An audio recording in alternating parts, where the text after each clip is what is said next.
Muy buenas tardes. Hola, ¿qué tal? ¿Cómo va Osvaldo y toda la producción? Qué día realmente. Sí, sí, obviamente el tono que uno le da no es el que merece esta situación. Hoy es un día de aquellos que se van a recordar por mucho tiempo, ¿no?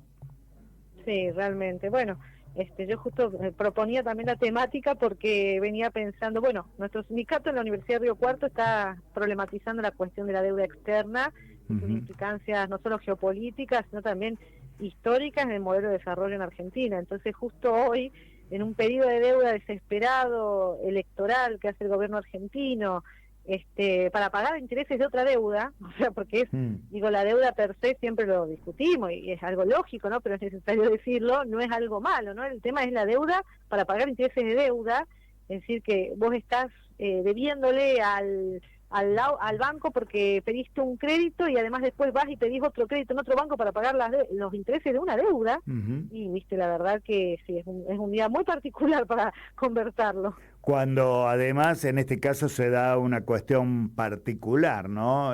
Valga la redundancia. Estamos sacando una nueva deuda, en este caso a través del ministro Caputo, para pagar una vieja deuda que nos dejó el ministro Caputo. Totalmente, sí, sí, el Caputo uno y Caputo 2, ¿no? Porque Ujú. pareciera que no Que se en hace este cargo. caso no son dos personas diferentes. Sí, es el mismo.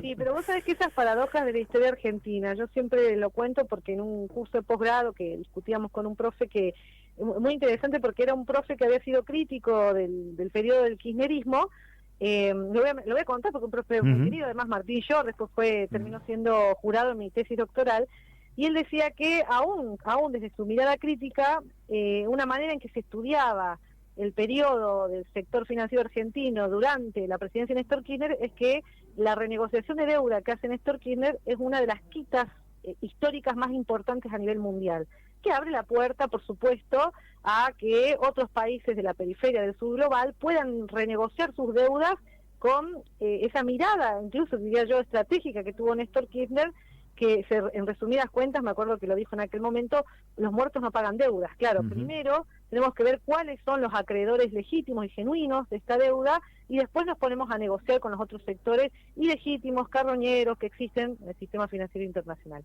Entonces, Ujú. bueno, él me acuerdo que lo mencioné de esta manera, una de las mayores quitas de deuda. Y después cuando lo vuelvo a ver después de mucho tiempo le digo, bueno, el periodo de Macri es uno de los periodos de mayor pedido de deuda de Argentina con el sistema financiero internacional. Ujú. Entonces Argentina es eso en el mundo, ¿no? Es un país que se desendeuda, logra desendeudarse y renegociar su deuda de una manera, incluso se da también en el primer peronismo y en los 70 también se vuelve a discutir de una manera estratégica, inteligente, soberana, y después vuelve a ser la Argentina el mayor deudor del mundo. Hoy somos el mayor deudor del Fondo Monetario Internacional. Ujú. Unas paradojas de nuestra historia, ¿no? Las contradicciones de nuestro país. Sí, hoy a la Argentina además le está pasando lo mismo que a los argentinos. Es una deuda que para nada va tomando cada vez más deuda, pero cada vez que toma deuda es menos productiva. Sí, yo creo que ese es el gran problema, porque la discusión de la deuda externa argentina la tuvimos a Marisa Duarte en nuestra universidad hace un par de semanas, vino Pedro Vizcay, digo, dos especialistas a nivel nacional respecto a deuda externa. El tema de la deuda externa es una discusión en nuestro país, yo digo, desde el golpe del 55 hasta Ujú. la actualidad. Porque es Perón el que cancela, cuando uno mira cuánto representaba en porcentajes del PBI la deuda externa argentina, al irse Juan Domingo Perón era menos del 8%. Mm. Cuando uno empieza a ver cuánto ocupa en el PBI la deuda externa argentina hoy, estamos en niveles estrafalarios. Por ejemplo, la deuda con privados está arriba del 30%, además tenemos deuda con agencias del sector público, deudas con organismos multilaterales y bilaterales, deudas con privados, incluso cuando uno empieza a distinguir qué tipos de privados, es una cosa que realmente nos aterra. Pero volviendo al golpe del 55, es ese gobierno, esa dictadura, la que nos hace desembarcar nuevamente en el FMI. Es la Ujú. dictadura de la revolución fusiladora, ellos se autoproclamaban libertadores, fíjate, Ujú. las cercanías en la historia. Y es nuevamente cuando vuelve el peronismo, luego de 18 años de proscripción, vuelve en el 73, y vuelve primero con la presidencia de Cámpora, pero particularmente durante la presidencia de Perón, ese último año de presidencia de Perón, que vuelve Perón a plantear la cuestión de la deuda, y lo plantea en un discurso en el que manifiesta que ningún país del tercer mundo se va a poder desarrollar con, no dice buitres, dice con este tipo de acreedores internacionales. O sea, el mismo Perón estaba viendo lo que después incluso va a ver también Cristina Kirchner, que el problema de la inflación en Argentina, el problema de la falta de desarrollo económico, es esta deuda, porque es una deuda que toman los grupos de poder, los sectores oligárquicos de nuestros países periféricos, y no lo toman no es una deuda que se toma a nivel estatal para el desarrollo de infraestructura estratégica. Es una deuda que se toma para garantizar una fuga de capitales enorme en este país. En este país, y te diría que la mayoría de los países periféricos, ¿no? Y bueno, y ese es el gran problema que tiene nuestra nación. Y te digo que cuando uno mira quién es el siguiente acreedor en el mundo del Fondo Monetario Internacional, sigue Egipto. Está Argentina y después está Egipto. Egipto con una economía devastada, ¿no? Sí, Y pero bueno, además infinitamente menor que la deuda argentina. Infinitamente menor, sí. Hoy la deuda argentina está, lo escuché el otro día, Tayana, está, te diría, en un nivel de endeudamiento que por lo menos representamos a las 10 naciones más endeudadas abajo de nosotros. Eso está representando Argentina. Sí, en algún momento la mitad de la deuda que tenían contraído los países con el Fondo Monetario Internacional era la Argentina. Sí, exactamente. Y hay una discusión de fondo, ¿no? Que es la discusión de la cuota parte, que es la discusión que viene proponiendo Cristina. Al día siguiente la metieron presa, ahora lo dijo Tayana tímidamente en una entrevista, lo planteó, sostuvo que cuando se vuelva a discutir el tema deuda, con seriedad en nuestro país y planificar cómo hacemos para pagar esta deuda, se tiene que discutir primero cómo se pidió la deuda y segundo, qué cuota parte tenía la Argentina en el Fondo Monetario Internacional a los fines de ver si esa deuda no es desproporcionada, porque si no el Fondo Monetario también actúa como un usurero, ¿no? Como un usurero internacional, estamos hablando de un organismo internacional. Entonces, esa discusión me parece que es la que se va a venir para el próximo gobierno, el que venga, va a tener que volver a discutir hacia dónde fueron esos fondos. Esa es la primera discusión, ¿no? Y ver si la deuda que se tomó luego es legítima o no. Lo viene planteando la chica, la Moró, lo viene planteando también, creo que ayer, antes de ayer, en una entrevista, tiene que pasar por el Congreso. Bueno, entonces vamos a tener que discutir esto con los acreedores, cuestiones jurídicas de fondo. Hoy escuché en varios medios de comunicación a los periodistas, no a los legisladores, reclamarle a los legisladores de la oposición que planteen de una vez por todas que el día que ellos sean gobierno no van a pagar esta deuda. Porque es una deuda ilegítima, porque se ha tomado basándose en la ley base, porque no pasa por el Congreso, porque evidentemente no se conoce en detalle cuál es el compromiso de la República Argentina para con sus flamantes acreedores. Es decir, estamos viendo que esto puede ser un nuevo pacto Roca-Runtman. Y la verdad, las consecuencias de aquel acuerdo, que incluso derivó en la creación del Banco Central, ¿no?, de la República Argentina, eso sí, conducido por ingleses, fueron catastróficas para la Argentina. Es cierto, en 10 años derivaron en la llegada del peronismo, pero bueno. Sí, es lo que está. Mira, hoy viste que yo soy profe de historia. Hoy justo di la declara infame, mira qué vueltas de estas coincidencias. Y hoy justo mencionaba el pacto Roca-Runciman y esas cláusulas secretas y ese pedido de información que el grupo de Forja realizó y que finalmente derivó, claro, en la llegada luego del peronismo al poder, y que es Juan Domingo Perón, paradójicamente, y con todas las críticas que después le van a hacer los liberales, el que termina, por un lado, transparentando la información en relación a la deuda externa argentina, y que además termina, entre otras cosas, echando al Fondo Monetario Internacional, ¿no?, que tenía asentamiento en la mayoría de los países periféricos con deudas estrafalarias. Y eso permitió que Argentina, no endeudándose, llegara, yo siempre muestro esos datos, hasta el año 1954 siendo la potencia industrial de la región y con proyección internacional, ¿no? Eso era Argentina, con una participación de los trabajadores en el PBI la más alta de la historia. No se volvió a eso. Bueno, tiene que ver, por supuesto, con este modelo de endeudamiento para los países periféricos que se proponen desde las economías centrales.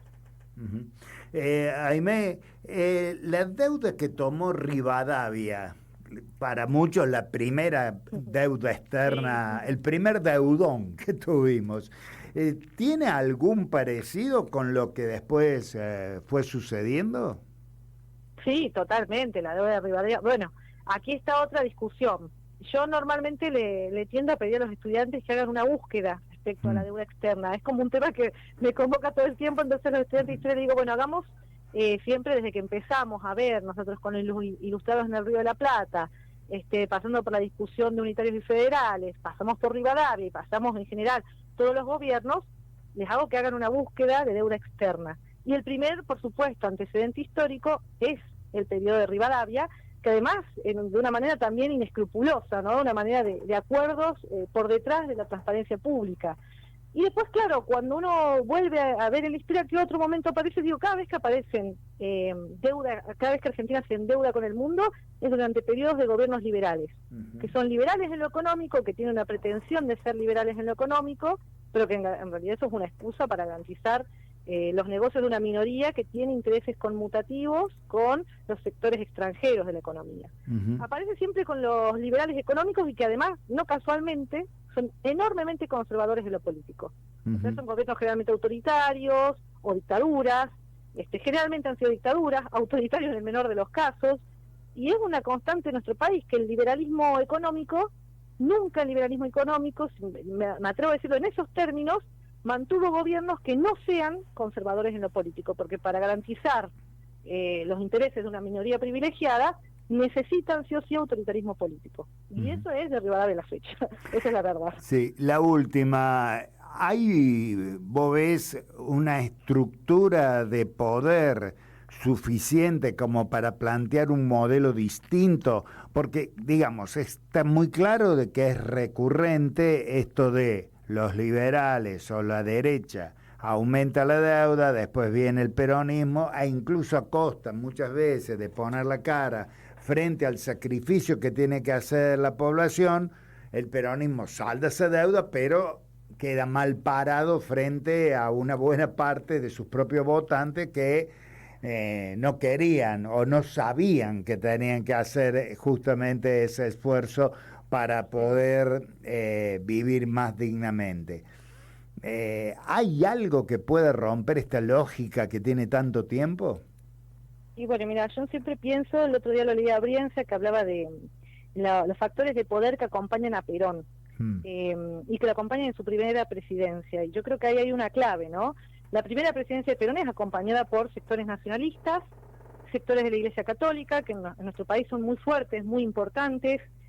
Es acompañada por sectores industriales nacionalistas, que habían, incipientes, y por supuesto con sectores del ejército. Entonces, esa es la alianza, entre comillas, de clase, no era solo movimiento obrero, el primer peronismo, ¿no? Tenía estos factores de poder. Yo noto que en Argentina, a partir, sobre todo se nota con mucha claridad de la presidencia de Alberto Fernández, hay un sector que se le va a la gran alianza del peronismo. Uno es el sector católico. Si vos te pones a pensar y a mirar con mucha atención, hay muchos nacionalistas católicos en el gobierno con Milei. Por ejemplo, el secretario de Políticas Universitarias. Sí. Alejandro Álvarez viene... De Puerta de Hierro era el padre. Es claro, ¿viste? Sí. Vienen de esos sectores, que vos cuando indagás algunas entrevistas, ellos dicen, nosotros nos alejamos en el gobierno de Alberto Fernández, pero estaban hasta con el kirchnerismo. Ves sectores del peronismo bonaerense, que estaban, caso de Scioli, y ves sectores sobre todo del nacionalismo católico. Ese sector no está con el peronismo hoy, está ahí pivoteando. Y gran parte del sector, incluso la vicepresidenta viene del lefebrismo. Entonces, me parece que para pensar en volver a gobernar no alcanza solamente con un sector, podemos decir, avanzada dentro del peronismo, progresismo, nacional popular, poner el nombre que quieras, sino que hay que sentarse a discutir con ciertos sectores con los que no vamos a coincidir en muchas cosas, pero son sectores industriales nacionalistas. ¿Hay sectores industriales nacionalistas en Argentina? Hay una mínima fracción que sí. Hay ciertos grupos económicos vinculados a alimentos con los que te tenés que sentar. Y yo me parece que allí hay una clave, además de, por supuesto, tus aliados por excelencia, que tienen que ser las pymes, que tienen que ser los sectores trabajadores, pero para volver a reconstruir, entre comillas, una alianza que te permita tener margen de maniobra, hay que dialogar con los sectores que no son anarcocapitalistas. O sea que son todos aquellos que no están vinculados a esto de la especulación financiera, el private credit, no están vinculados a eso. Son los no anarcocapitalistas. Y en nuestro país yo creo que son muchos sectores de alimentos, el sector de alimentos, un Urquía es un empresario con el que hay que dialogar. O sea, hay un amplio espectro no anarcocapitalista de la economía argentina con la que no vas a coincidir en todo, excepto en la necesidad de estabilidad económica. Y que eso se lo da el peronismo, y ellos lo saben. La última, Aimé, no es precisamente vinculado de forma directa con la deuda externa, aunque sí con el futuro de este gobierno. Hoy el Ejecutivo Nacional dispuso suspender la aplicación de la Ley de Emergencia en Discapacidad.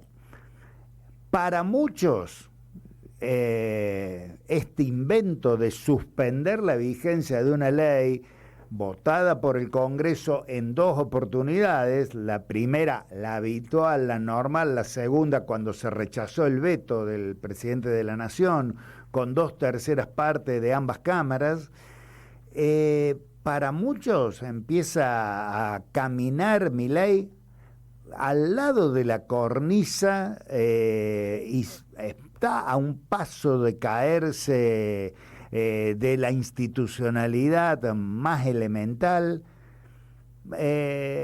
Ya el juicio político parece que está escribiéndose ya en sus primeras líneas. Sí, yo siempre pensé que, bueno, por un lado que estas leyes que por suerte nuestro Congreso dio me parece que dio una imagen de estar vivo, ¿no? De funcionar, y finalmente terminan votando en contra del veto, pero sin embargo yo pensaba que muchas de estas leyes después en la práctica no se van a implementar, lamentablemente, ¿no? Como pasa con muchas otras leyes que sin tanta polémica tampoco se implementan. Yo primero pensé eso, después cuando vi que además ideológicamente tiene la vocación de mostrar que no está vencido, allí también lo que me parece, o está resonando también, es que el mismo Círculo Rojo, cuando vea que es un candidato que no es votable, no es candidateable, ya ha pasado en otros momentos de la historia argentina, no solo que le sueltan la mano, sino que además empiezan a formar parte de los círculos que quieren verlo caer, ¿no? Porque ante el caos y el desorden, no va a ser un gobierno progresista ni de avanzada el que termine liderando el caos y el desorden institucional, ¿no? Que fue lo que pasó, por ejemplo, en 2001 en Argentina. No va a pasar eso. Por lo tanto, yo soy de las que siempre trato de decir, bueno, con mayor tranquilidad, este es un gobierno que va a estar al margen de la ley este periodo, como lo ha estado incluso en muchos sentidos, el mismo macrismo también lo estuvo, pero que lo va a terminar y se va a ir por las urnas. Eso sí es lo probable que pase, y yo también por lo menos es lo que muchos promovemos, ¿no? Que si se va, se vaya por las urnas. Aimé Aminahuel, muchísimas gracias por este contacto. Ya empieza a ser habitual los días lunes en Historias del Presente. Muchísimas gracias. No, gracias a vos y por supuesto, nos vemos la semana que viene. Hasta entonces. Nos escuchamos. Sí. Hasta entonces. Chao.